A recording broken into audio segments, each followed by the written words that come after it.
sibiri utikalo kile mugan ani nani san 2024 aw bisimila mali kunnafoni jabarani kan pamanakan kunnafoni kɛnɛ kan.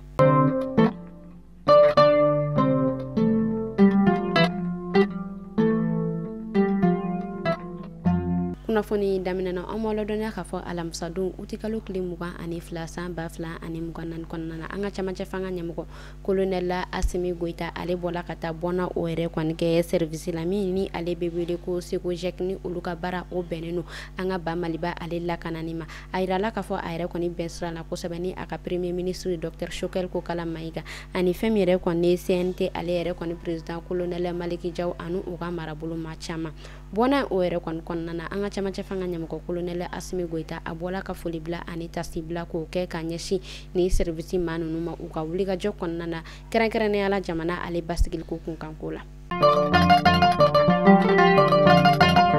ATT Bugu 1008 logement ale yɛrɛ commissariat ma olu bɔla ka kunnafoniya dɔ o yɛrɛ kɔni bila kunu jumadon utikalo kile mugan ani saba san 2024 kɔnɔna na o y'a yira k'a fɔ u ka wulikajɔ dɔ olu yɛrɛ kɔni senfɛ ka don utikalo kile 16 la fɔ ka taa se utikalo kile 18 ma san 2024 kɔnɔna na k'u yɛrɛ kɔni bɔla k'u tigɛ da cɛla ka maa 6 ɲɔgɔn kɔ ka cɛla ka maa 6 minnu ni a yirala k'a fɔ olu yɛrɛ kɔni kun bɛ ka bingani wale o yɛrɛ kɔni kɛ ATT Bugu ale lamini kɔnɔna na o y'a yira k'a fɔ nin cɛla kan ninnu ko maramafɛn caman o yɛrɛ kɔni sɔrɔla bolo maramafɛn cɛjugu olu yɛrɛ kɔni sɔrɔla bolo ani buna adamaden dɔw bololafɛn ko o yɛrɛ kɔni sɔrɔla u bolo fɛn min yɛrɛ kɔni y'u ka ɲɛmaaba ye ale y'a yira k'a fɔ ko ni e maa o maa ko ni i minɛna nin bingani wale sugu ninnu na ko hinɛ ko o yɛrɛ kɔni tɛ k'i la ni maa ko fɔta ninnu u yɛrɛ kɔni bɛ fanga tigila mɔgɔw ka bolo kan u ni hakɛ min ka kan o yɛrɛ kɔni bɛ ka u da u kan.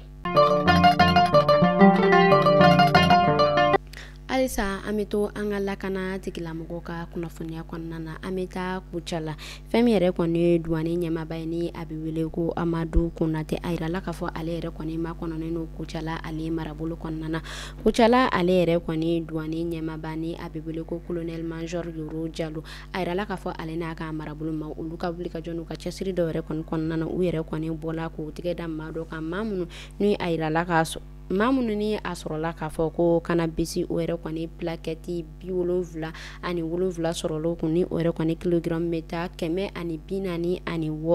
ani buruburu 8 o yɛrɛ kɔni ɲɔgɔn kɔ la cannabis a yirala k'a fɔ ko ale yɛrɛ kɔni ɲɛnaminimafɛn fɛn minnu yɛrɛ kɔni olu yɛrɛ kɔni yamaruyalen tɛ kosɛbɛ an ka jamana kɔnɔna na Kucala ale ye douane ɲɛmaaba u y'a yira k'a fɔ halisa u bɛ wulikajɔ kɛ ni maa minnu yɛrɛ kɔni sɔrɔla nin kɔnɔna ka dankari kɛ u la o tɛmɛnen kɔfɛ u y'a yira k'a fɔ ko u ka wulikajɔ yɛrɛ kɔni bɛ ka kɛ kun min kama o de walasa fɛn yɛrɛ kɔni ni fɛn ɲɛnaminimafɛn ninnu ye minnu yamaruyalen tɛ olu bɛ se ka kɛlɛ cogoya min na ka bɔ an ka jamana kɔnɔna na.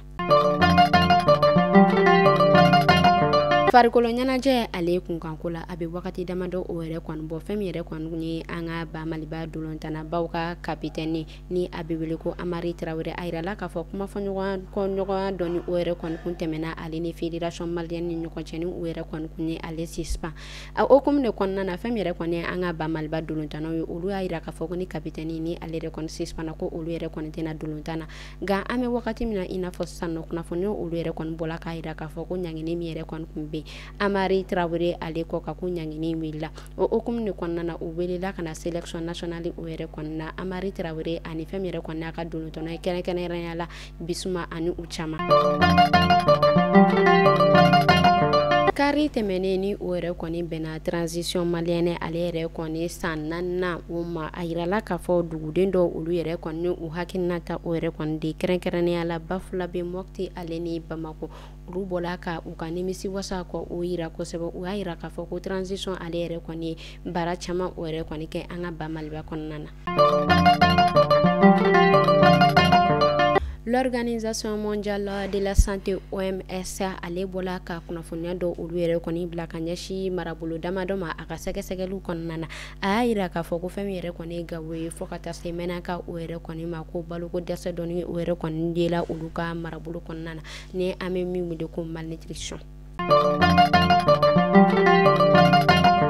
wagati ko ale kunkanko la an bɛ taa Mopti fɛn min yɛrɛ kɔni ni météorologue olu yɛrɛ kɔni y'a jira k'a fɔ ko Mopti b'a bolo fo ka taa se san o yɛrɛ kɔni ma ko o yɛrɛ kɔni ji ko o yɛlɛla kosɛbɛ ko a bɛ san 57 ɲɔgɔn kɔ bɔ kɔ ko ji yɛrɛ kɔni fanga kun ma yɛlɛ ka se fɔ nin yɔrɔ in ma o y'a jira k'a fɔ bɛɛ lajɛlen k'i hakili to yɛrɛ la fɛn min yɛrɛ kɔni riverant ye olu yɛrɛ kɔni bɛ ka u ka siranya ko o yɛrɛ kɔni jira an bɛ wagati min na i n'a fɔ sisan nɔ.